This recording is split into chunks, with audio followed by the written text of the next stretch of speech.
We're going to move on to some free agents that the Browns should consider ahead of the draft. This is by Fansided. First one, defensive tackle Maurice Hurst. Thoughts on that one? That one is interesting because, Daniel Jeremiah was on a conference call the other day, and he said that this is one of the worst defensive tackle classes that he's seen. So if you're choosing between maybe bringing in a veteran guy that and that you've recently scouted, he's still young, he's probably not going to be super expensive. I could see maybe wanting to do that instead of drafting a guy if you don't think that guy's going to pan out. So I'd be interested in Mo Hurst if he wanted to come here, and maybe this depends on what happens with Sheldon Richardson ultimately, if he comes back or not. But yeah, I think Mo Hurst is a very good fit with this Browns roster. Next one is a wide receiver, used to have some speed, Kenny Stills. What do you think of that one? I'm just not that excited about signing a wide receiver. We talked about drafting a wide receiver potentially at 26, and I'd be okay with that because, you have that cost control. You have the guy locked up for 4 or 5 years, depending on if you pick up that option or not.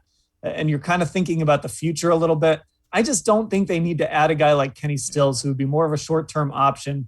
You're already kind of trying to figure out how you're going to get the football in a lot of guys' hands already. So I'd rather see them, if they don't draft a wide receiver early, I'd rather just see them add someone later in the draft and let that guy sit and develop than bring in another veteran wideout. And they appear to really like Donovan Peoples-Jones. If you bring Kenny Stills in, it's probably going to be at the expense of playing time for Donovan Peoples-Jones. Yeah, and people need to remember, you've got 5 guys you can have on the field outside of the offensive line and the quarterback. But when you start to list guys, right, like Jarvis Landry's not coming off the field. Odell Beckham's not coming off the field. Are you taking Nick Chubb off the field? Probably not too much. You start running out of those slots a little bit. So you've got to be mindful of that as you project how many receivers, tight ends, running backs you actually have. The last one on this list, linebacker Avery Williamson. Kind of thoughts on that?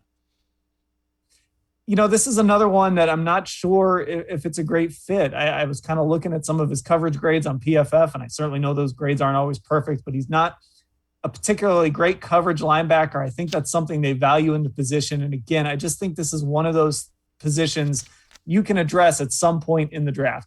Maybe they surprise all of us and take a Zaven Collins or a Jamin Davis early in the draft.